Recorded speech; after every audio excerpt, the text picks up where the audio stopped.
Hi, welcome to Ancestry Roads Webcast. My name is Sandy, and today we're talking about a subject that's really kind of near and dear to my heart as well. It's part of our Teaching in Appalachia series, and we're going to keep this series on. It's not a weekly or a monthly or a yearly series. It's going to be a series that continues as long as this webcast is around, because there's always reasons to talk about education and educating our children. But in Appalachia, we have some special needs, some special interests going on. And one of the things that we wanted to start the series with is the West Virginia teacher strike. And the reason why we're going to start with the West Virginia teacher strike, believe it or not, this state, this little Appalachia state, started a national movement for teachers. So let me go ahead and introduce you to my guest. My guest is Tracy Craig. And Tracy actually teaches in West Virginia. And I'll give you a little bit more information about the strike. But she's been teaching for over 19 years and currently teaching 3 grades, a third, fourth, fifth special education. So you've got 3 different grades of kiddos coming in and special ed as well. So welcome, Tracy. Welcome to Webcast. Thank you. And I should let everybody know, I'm really excited about this as well. I did not live this personally with Tracy. I lived this alongside of her. Tracy is actually my cousin. So if you recognize the last name Craig, you know why. So I think this is a great time to kind of just go into the basics, and I'll let Tracy jump in as well. So the West Virginia teacher strike and school personnel, I keep forgetting that, the personnel strike, it was in February of 2018. And I want you guys to remember that date, because towards the end of this webcast, we're going to mention something else about children in school from 2018 to now. So remember February 2018. So 35,000 educators and school staff went on strike in February 2018. And that, for the entire state of West Virginia, affected 680 schools for 9 days. So I guess, Tracy, the question is, why? The main reason that we went on strike was because of our insurance. Every year we get a step-up pay. It's like $700, I believe. But our insurance would increase as well and just totally take that raise away. There were talks of premiums continuing to increase, and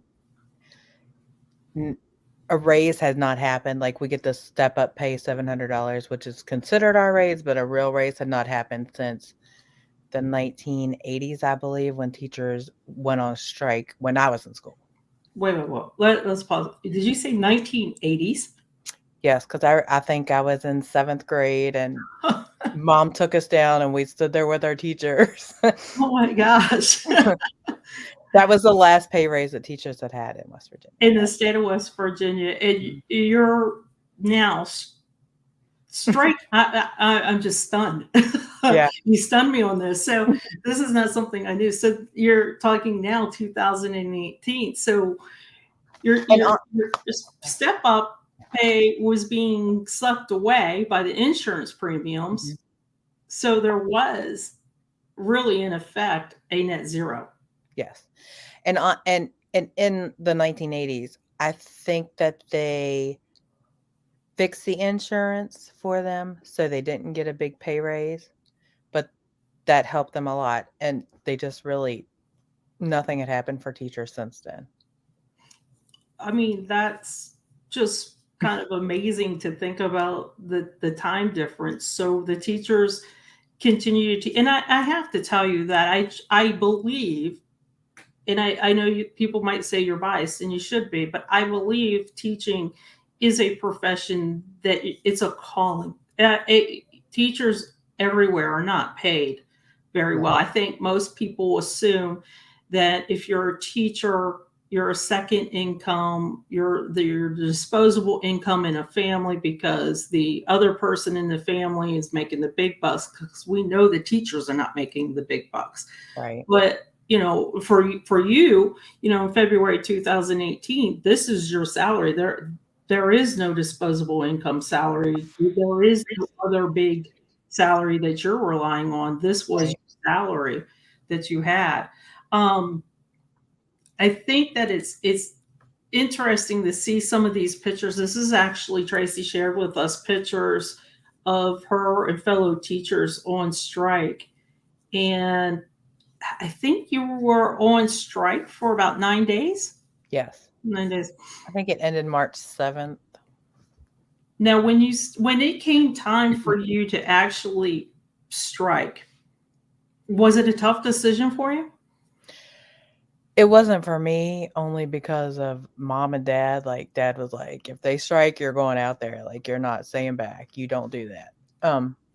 I mean, it was for some people, I do think, Yeah, but everybody in my school was on the line. So that's a good question too. And so this is a good picture. This shows day 4. Now I know from kind of watching Tracy's Facebook page at the time and listening to the national news at the time that I felt that the teachers were very well organized in West Virginia. I felt that you guys all came together with common purpose. There wasn't a lot of you didn't show a lot of anger. You showed a lot of hope still, but a lot of determination. yes. And we had a union rep that was in contact with a person, and that's kind of how we kept it throughout the state, pretty uniform. So, did you go on strike during the school hours every day? Yes, we were on the line from 7:30 to 3:30 every day. And did you find the communities, at least the one that you were in, were they supportive of you or were they against? We had more support. We did have people who would drive by and not do nice things to us because they were not in support of us. But for the most part, like, people brought us lunch and hot drinks and things, because it was February and it was cold. Yeah, I know. I was like, you picked a really good time there to strike. Yeah, But I guess, cold. and I guess, what is it? What you didn't decide to wait for a couple months to do it, like the last part of school year? You guys said, this is it. This is the time we're going to go in because of legislature. Yeah, we had to do it before the legislative session was closed. So that's why we did it in February. And then let me bring this up for those of you. Now, this is West Virginia. I don't know your state. You should definitely research your state if you're watching this, because you would be amazed how little teachers make. So in 2016, which really was not that long ago, it really wasn't. So the average salary was 44.7, and that's the average. There's a lot of teachers' aides that were involved. There's a lot of other personnel that were involved. There's some probably were school secretaries and principals and things like that. Is that the school personnel? Our cooks, our custodians, teachers' aides, teachers, administration was not. They stayed at the school. They did bring us things though, like they brought us the drinks and food and things like that. Secretaries, I cannot remember. But even still, you're talking about like the cooks and the custodians. This is the average teacher's salary. This is not the average salary amongst all of them. So it hurt. It was a lower amount, and it would hurt to go on strike. And so, Wes, I don't know where you are now, but at the time in 2016, you were 48th in the country for teacher pay. We're still near the bottom. And what people, that's a shame after all. And what people probably don't understand is that when you get labeled like 48th or at the bottom of the country for teacher pay, it's demotivating. It's demoralizing. They're there teaching our kids. They're there trying to get the kids the education so they can become better than all of us where we're at. I mean, I think every parent would agree with me that I want my kid to be smarter than me. I want my kid to do better than me. I want him to do so much more and have more opportunities. And these teachers that are in any school around the world, that's what they're doing. They're educating and trying to accomplish the same goal that the parents are doing. When you keep getting labeled And I know that in particular, Appalachia does get labeled in many different ways, but in particularly West Virginia, because there's still a lot of people out there that think Appalachia is only West Virginia and West Virginia is only Appalachia. It, it doesn't always get a good sound from it. A lot of people go, oh, yeah, them, them. So it's tough on teachers. And it's not bringing any new teachers to the state. Like, they're leaving. Yeah. And Tracy and I, before the webcast, talked a little bit, when you have your brain trust leave the state, that's a bad thing. That's you have the higher education, the higher dollar pay. People are going out of state for that. And then what happens to a state when you lose some of your top brains, your top minds? And like Tracy said, that it's not a really enticing way to come on in and be an educator. And we live right by the Virginia border. We're like an hour from Winchester, Virginia tops, where they make $10,000, $15,000 more a year as teachers. And Martinsburg, Jefferson County, Berkeley County, Morgan County, they are in the tip of the Panhandle, Eastern Panhandle, where it's a 20-minute drive to Virginia or Maryland, where they can make $10,000 or $15,000 more. Like, they are struggling to keep teachers and to fill positions because they don't have the teachers, because they can drive and make so much more money. And it's not that far of a drive. It's not like they have to relocate. They can stay in West Virginia and then teach in Virginia or Maryland. Yeah. Well, that does bring up a question. So, as a state as a whole, are you guys in a teacher shortage? Oh, absolutely. I've never seen so many opens. When I started teaching in 2004, it took me 2 years. Like, I subbed for 2 years, and then I got a full-time position in the county. There were no openings. Like, you were lucky to get a position. Now we have positions that can't be filled. Oh, so is that because mostly the pay? Did COVID come into play with that as well? A little bit? It was happening before COVID. It was happening before COVID. Yeah. And we do have some interesting notes about COVID in teaching too, but we'll do that towards the end. And again, like you said, it was cold out there. You guys are bundled up. Very cold. Not fun. I like this picture at the very end. So what about the students? When you guys were on strike, what about the students? What were they doing? Did you send them homework saying, hey, we probably are going to be on strike and we don't know when we're coming back, so here's some work. Do it at home? I think we did send stuff home with them. I can't be sure because I cannot remember, but I believe we did. We couldn't make them do it, but yeah, in case their parents wanted something to do with them, they probably did have. I'm pretty sure we did send stuff home with them.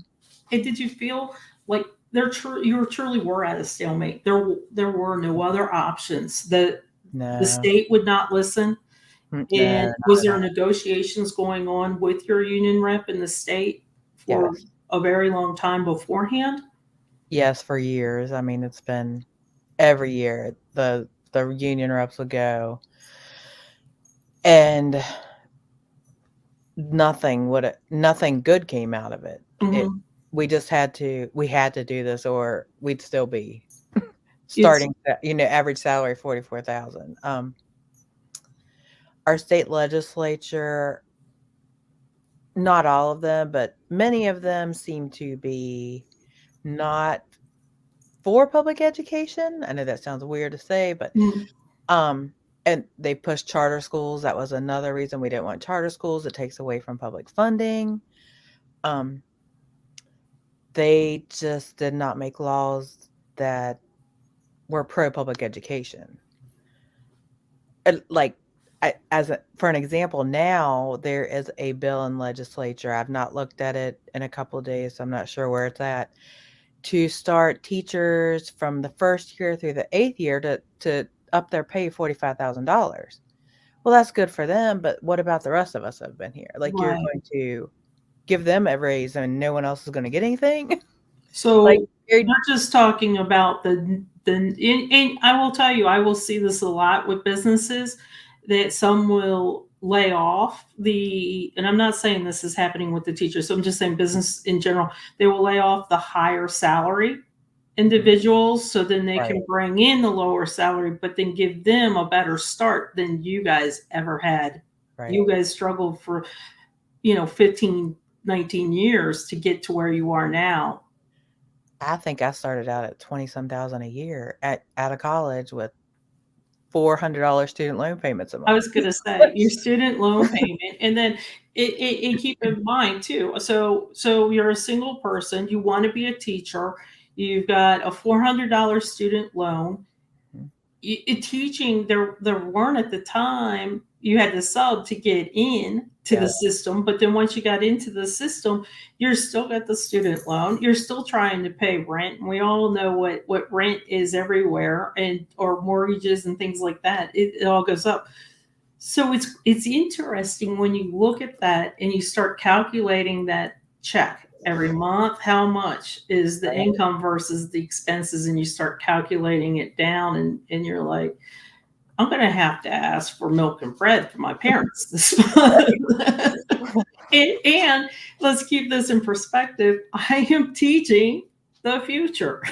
Right? So it's interesting how that comes about. Now, the one thing that is interesting as well about the West Virginia teacher strike, you guys started a national revolt. You guys having the guts and courage to do this, you actually helped other localities in the United States with similar strikes, including, now keep in mind, we're talking about West Virginia here. And, everybody watches this webcast knows my love for West Virginia. And one of my things that I'm trying to do is change the narrative on Appalachia and change the narrative on West Virginia. It is not a, badly riddled state with hillbillies, as people like to say. But look what little old West Virginia did. Right. It helped the teachers in Los Angeles, Denver, and Oakland, California went on strike the next year. I mean, your little old state here that everybody likes to make fun of on social media was like the catalyst in saying, hey, they can do it, we can too. Yeah. I mean, if I would think that would give you guys like, okay, this is confirmation. We're doing the right thing. Yes, absolutely. Absolutely. It's really interesting to me at the time watching the news over it. And I will say, I know there are people that are against the strike or any strike in general, and I understand that. I will say though, to go to what your mom and dad was saying, if there was going to be a strike, you're on it. In West Virginia, we know strikes. The coal miners, we know what a strike is, and we know the consequences and everything that can happen with it. So I think for the teachers to go on strike, you really were at your wits' end. You had no other choice. And did you have strike duties besides just showing up? No, we were just on the line. Just on the line doing it. So I guess then what did you get out of this? Well, we did get a 5% raise. And they were going to create a committee to fix PEI insurance, which doesn't only cover us. Any public employee, like state road, state police, people like that, all have that insurance. So we were striking for everybody because they were not allowed to. If they strike, they have a possibility of losing their job, which we now do as well because 2 years later our legislature passed that.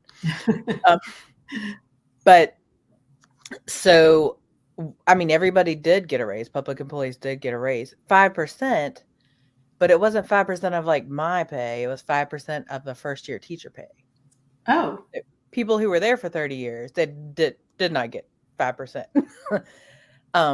It was just 5% of the first year teacher salary that everybody got. so were you satisfied with that? Not really. Yeah, I was gonna say, how could Yeah. you be satisfied with that? How could it come out in favor? Because we've And it already did talked about the freeze. difference from first year to where you were at. Yes.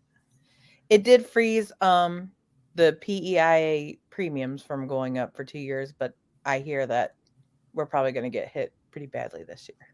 And again, like you said, you were doing that part for all of the state's public workers. Right. So if they came to you and said a strike tomorrow, would you think that it's worthwhile doing it again? I think that we would have to stay out until we got what we need. And then would that be a struggle with the union? Would the union say, we got enough? We lost Tracy. Listen, your mic? Okay. There we go. Okay. Yeah. They were supposed to fix PEIA, but that kind of just got swept under the rug. They did not increase premiums for the past 2 years. I hear that's going to change this year, so we'll see. So what we originally went on strike for did not get fixed. And I'm amazed that the main thing that you went on strike for was the insurance. Yeah. But you guys haven't gotten a raise since the 80s. So it seems to me there's a lot of things that did not get fixed with this. And I would hate for you guys to have to go on strike again, because I don't think there are any great winners with strikes, and they might decide to let you all stay out there longer than 9 days. They might give in some benefits, but like you said, the raise that they gave was off not your current salary. It was off a different number. Right. So what was it like when you went back into school then, the first day after the strike? We just picked up where we left off. And the kids did okay? They were back into school mode and so I guess then, what do you think the lessons were learned for the teachers? Since we're talking about teaching, what did the teachers learn? Probably that we should continue to fight, even if we wanted to get back in school. Yeah. For the kids, of course, because we knew that being out of school was not helping anybody. But we also probably all learned that we should have stuck it out until you're not going to set up a committee and give us broken promises and we'll go back on your promise. Like we could not do that if we ever did it again, which I hope we don't, but who knows what the future holds. Is the committee still there? I don't think so. I just thought about that. We briefly touched on it, and then I'm like, is the committee still there? So I did go to one meeting. They had it in Moorefield, and that was right after we went on strike a few months later. But I don't think I've not heard anything about the PEIA committee for a while. I mean, maybe they're trying to figure out something this year. I don't know. No, you did mention if you guys go on strike, you could stand a chance of losing your job. Yes. Last time that clause wasn't in your contract, but now it is. So, well, hold that thought. Let me bring the screen back up. So I do have another question for you too. So you did have, I don't know, I guess you can call it a strike, but it was a 1-day strike, I think, in February 2019. And this was over the pretty much basically public school versus charter school. Yes. But that was just 1 day. Yes. And that was when they were bringing the bill or trying to bring the bill, I guess. I think it was the day they voted on it, I believe. And I know this one in particular is a hotbed of a topic. So I don't really want to go too far down this road. I try to steer clear of politics. This topic is tough, though, to steer clear of politics, because everything had to go through the legislature. So it's near impossible to avoid the politics. But what was the outcome of the 1-day strike? It stopped private school or charter schools from opening that year, but I believe it was last year that they did pass that charter schools could open. It's only so many schools every so many years. Per capita, per I think it's in population the state. in the state? So many in the state a year. I know there are. I hear that there's some in the more populated areas. And We then don't have any here yet. for our viewers, can you kind of just define what a charter school is? Well, it is a school that is opened by anybody who wants to open it. From what I've read on them, you don't have to have certified teachers. You don't have to follow any state rules and regulations, yet you take money from the kids that come to your school. The money's taken from public schools and put into the charter school. So that means if your kid goes to charter school, this is how I was explained. People explained it. Kid could go to charter school for a month at the beginning of the year. Well, they get the money from the public ed. Mm-hmm. The kid gets in trouble, starts having behavior issues. They kick him out. They're back in public ed without money. Right. That's how I understand it in my state as well. Mm-hmm. And then the charter school still gets that They funding. keep the money, yes. Yeah. And they pick and choose. They don't, a student with a learning disability, they don't have to take them, all of them that come. They would take so many to satisfy the number that they need. Mm-hmm. But your severe profound kids would not be there. Like, they would not get that opportunity. I wonder if kids, I'm not sure about the English language learners. Would they be there if they can't speak English? Like, there's a lot of questions out there then about charter schools that I think that parents especially need to think about. But this isn't just a parent thing, because we're all paying taxes. And if you guys look at your tax bill, I know for mine, 90% of it's school tax. Yes. So it's not necessarily just a parent thing, but if you do have kids in school, this is definitely a parent topic that you need to investigate and ask your own local legislators. What is it? What are they doing? What are the rules? What, like you said, I do know that charter schools is a big topic down in Southern Appalachia right now. And they do only need a minimum amount of special education children, and they will only take a certain amount from certain zip code areas and things like that. But that's on a flip side. The reason being they don't want to flood too many with the ones that are more higher educated into the charter school. That's the way the state's trying to set it up, I should say. So they think that it'll be spread out more fair and even. I don't know. I don't know about that.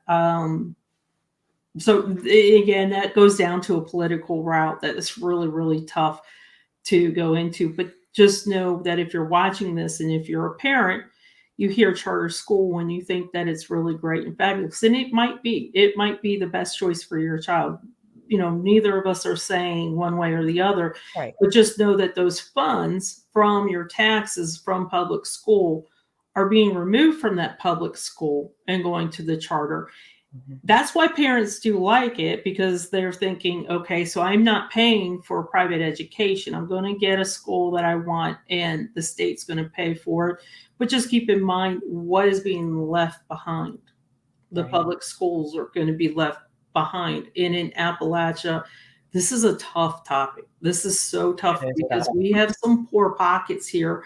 And I know that public and charter is not just Appalachia. It's everywhere in the United States that we're talking about it. But with these poor pockets in Appalachia, I'd like to have everybody think a little bit about what it's doing to the ecosystem of our education system here. And it's not just educational, it's social too.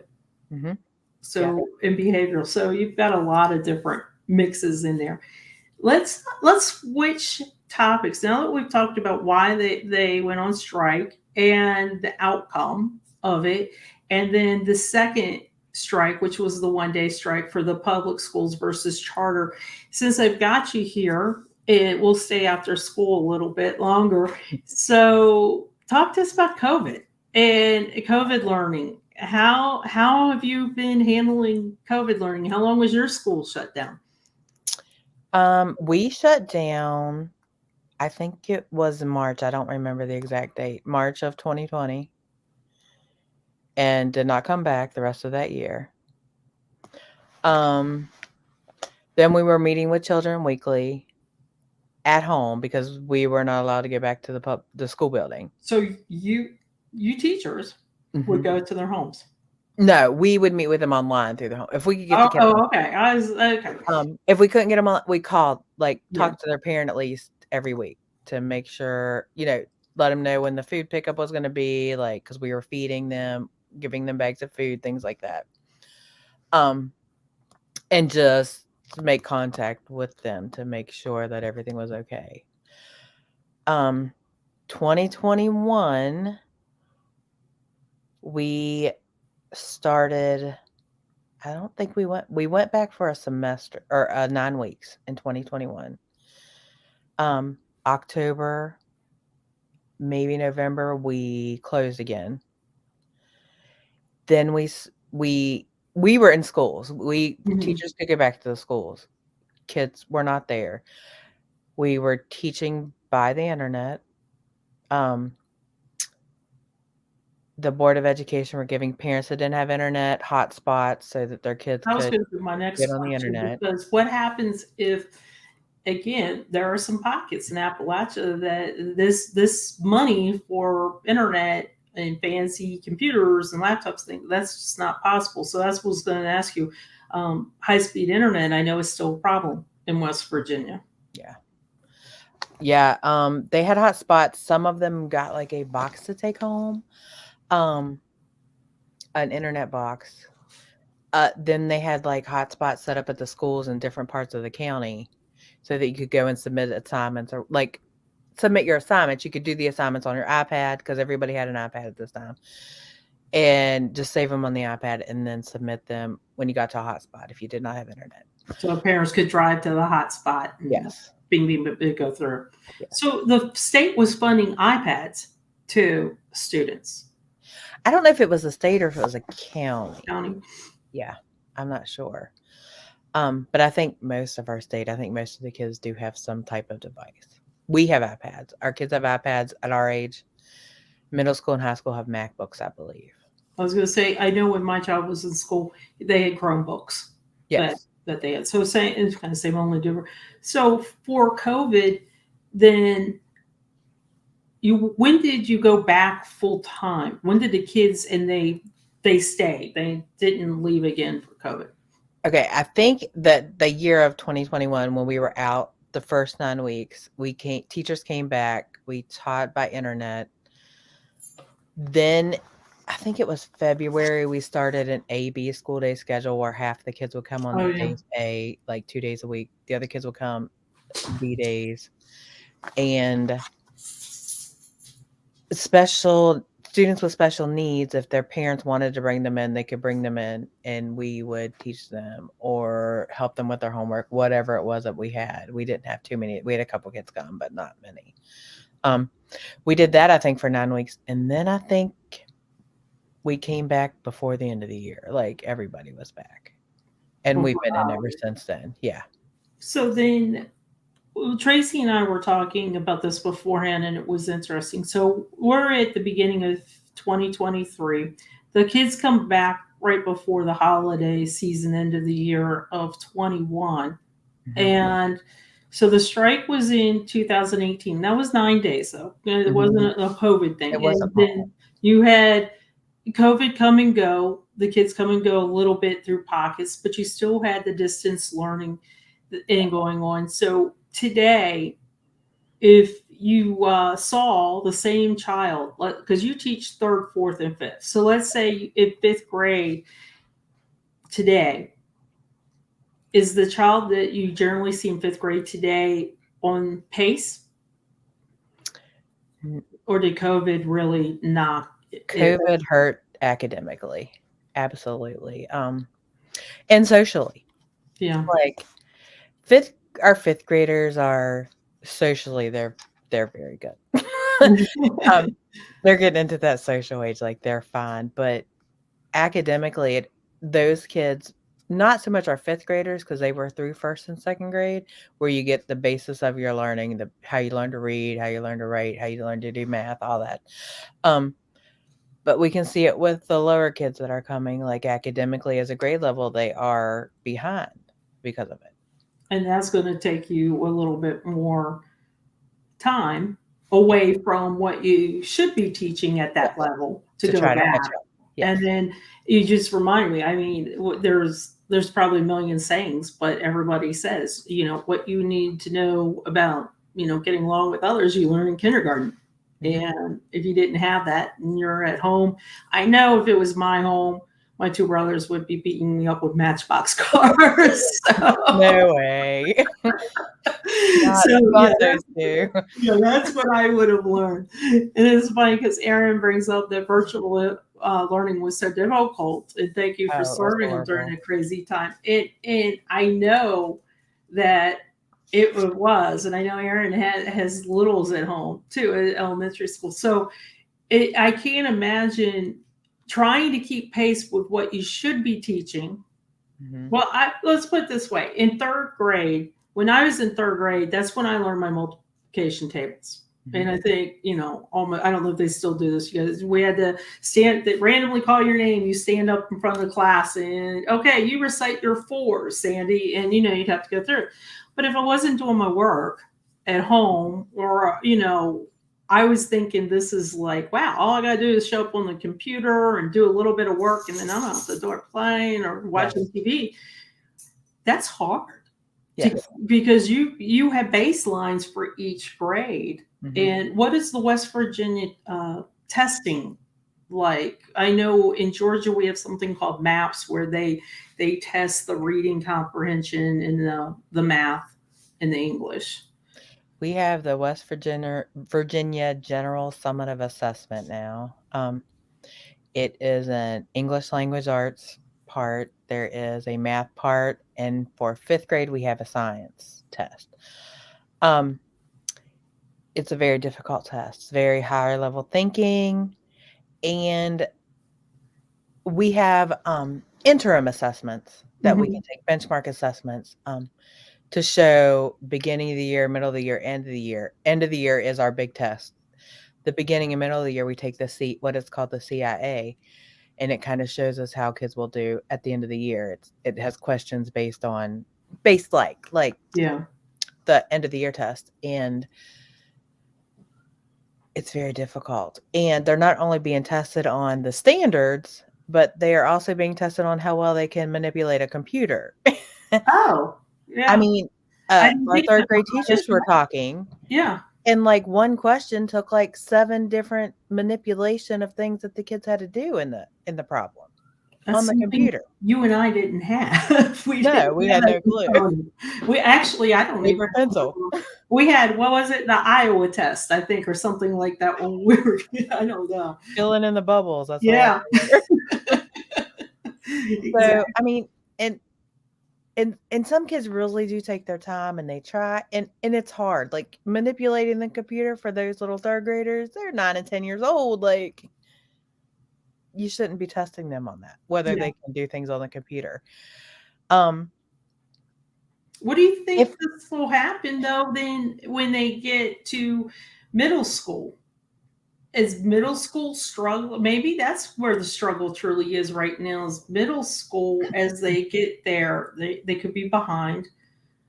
Maybe not as much socially, that, like you said, the 4th and 5th graders that had it during COVID, but some of these other kids, once they get up there towards middle school, that's got to be a tough thing around the country. I mean, we're not immune. We are now in enrolled in, it's a college class. It's called Letters, teaching kids how to read. It's the science of reading and what we can do, how we teach them how to read. Because at our age, at our third grade, still kind of teaching them how to read, how to do things. But 4th grade, they're not learning to read. They are reading to learn. At that point. So we've all K through 5 teachers are all we have to do this letters course. And It's 6 units. I think we are on unit. I don't even remember what unit we're on now. We have to do case studies. We have to like give our students a screener that we have to give them to see where they're at, and like it's called the Bridge the Gap. They kind of help us watch 3 kids and see if this is going to help them improve or not. So we're pretty early into the letters program, the course, but it's 6 units. I think we've done like 2 or 3 units, and we kind of stopped with the units. Now we're going back and doing all the practice with the kids that we did not do before because we didn't have the kids. Like Yeah. they it was COVID. Then we were like, they're behind in reading. We've got to figure something out. We found the letters course, so our board of ed said everybody's doing it, K through 5, and it is good. But it's like we do that, we still are losing time teaching what we're supposed to be teaching. Like, Teaching because you're doing that. yeah, That makes sense. Aaron had a question too, or a comment. I wonder constantly about my 4th grade toddler and how technology will affect them. Like my older daughter's handwriting is terrible because they always work on the computer. And Aaron, it's so funny because literally right before we went live, Tracy and I were laughing because my son does not do cursive. They don't teach cursive. And we were talking about all the reasons why you should need cursive, but at the same time, I'm like, I had to stop because it was affecting our relationship trying to learn cursive. But you're right, the computers will start, and you sound like with this test that they have to know computers. they have to be able They to have to know manipulate computers. them. And also when you are done reading, because the reading part is a lot of reading. A lot of reading. So it's divided into a reading part, like a reading comprehension, vocabulary, and then they have a separate writing part. So the writing test is just one test as well. But when they get tired of reading those passages, you can just click your answers and not even read. And we can't stop them. Like, you can just go through a click and be done in 10 minutes. I mean, Whether the answer is right or wrong doesn't matter. They just click. because if they get tired of taking it and they And like just you want to be said, done, they just get finished. so much reading. You're sitting there as a child, a Nancy child, and you're sitting there and you're reading. And keep in mind too that Tracy teaches special ed, and if you've got ADD or ADHD kids and they're sitting there, it is tough enough for a kiddo. But then you add that onto it, and now lots of reading. Yes. Lots of reading. On the So reading test. So it's interesting to kind of see behind the scenes a little bit from you about what's going on, because I just assume if I send a child today to school that it's going to be the same environment, the same everything I had. And it's really not, because like we said, I don't have a computer. I didn't have computers. We didn't have any of that. But also with COVID, there's a gap, and you can't hide it. It's pretty good sized gap that you can see probably as a teacher. So you're trying to bring them up and then keep them going as well at the same time. And I commend you guys, because I think daily you must have struggles. Oh, absolutely. On how, and you also don't want the kids to feel like they're in the wrong for having a gap. No, It's not not at all. their fault at all. It's just the way, we all around the world got dealt with COVID. Right. Well, what would you say if you take all of Appalachia, and what would you say about education in Appalachia?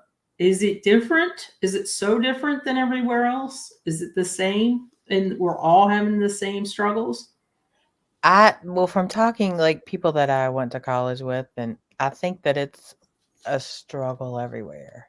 I think that all places are seeing the low academics, the kids that are not where they're supposed to be coming in a grade level. Which brings me to another bill that's in the legislature, and I haven't looked at it.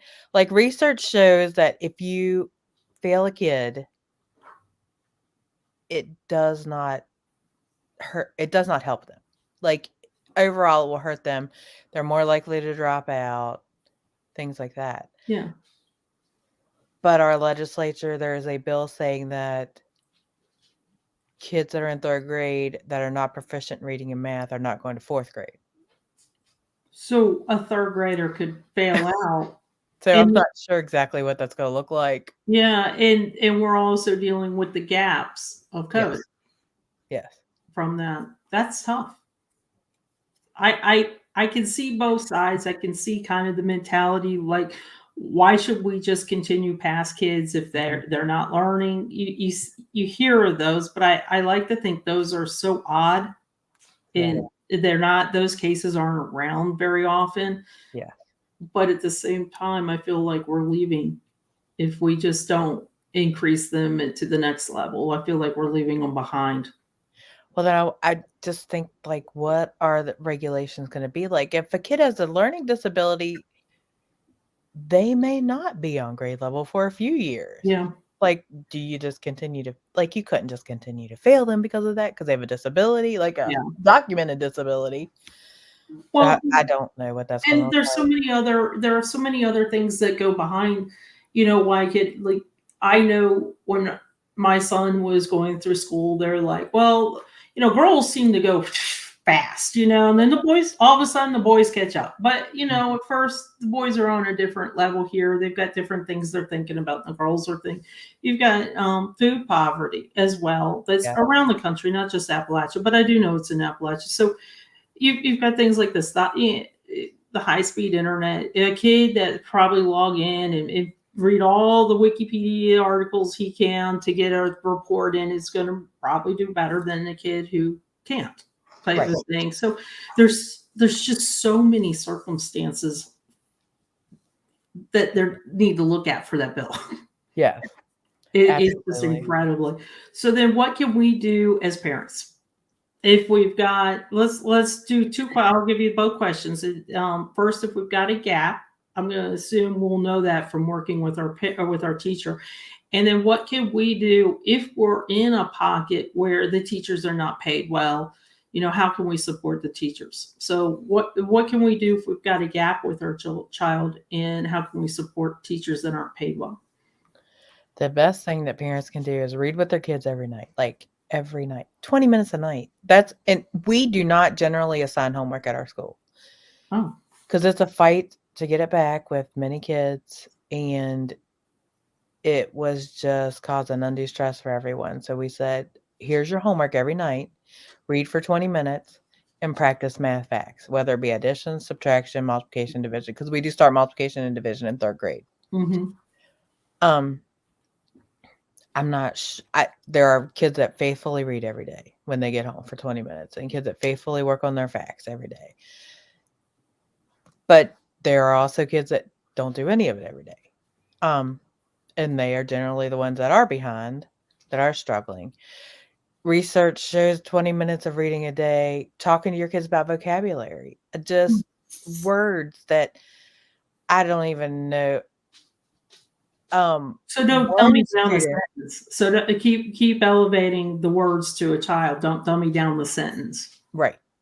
Yes, you've got to tell them what things are. One kid we had in 4th grade, there are gates everywhere. We are farming, farming places everywhere. But she had no clue what a gate was called. Oh. And that's just something you take for granted. You think they're going to know what that is, but they have to talk to their kids, like, talk to your children, enrich their vocabulary, and their vocabulary will increase through reading as well. And I will say too, when you talk about reading, I know that we did that again for our son, and it didn't matter. I mean, he used to like the National Geographic magazines, and that was reading. So when we talk about reading, we're not talking about War and Peace every night as well. If they have something in particular, the almanac, if they're Farmer's Almanac, the Farmer's Report, anything about whatever. If they want to become a ballerina, there's tons of cute little girl books about the ballerinas, and there's tons of pug books and things like that, and magazines. So magazines, anything. 20 minutes a day, at least do that. Okay. And then how can we support the teachers that we know, for example, we know West Virginia's coming up against another problem, with the funding, with bills, and also with, like you mentioned, your insurance and your teacher's pay. So how can we as parents support? And let me pause for 1 second. I know Aaron is in here. Aaron had shared a story with me about 2 months ago, I think, that literally, this woman spent all day blowing up balls for the school and things, because they didn't even have like certain gym equipment and fun equipment for the elementary school. And she's like, bike pump or air pressure, doing that. So how can we support the teachers? Is it school supplies? Do you have wish list? Is it, bring you lunch? Is it what? We get donations the beginning of the school year. Classrooms, like our 3rd grade, 4th grade, 5th grade, will send home a wish list of donations that we could use throughout the school year.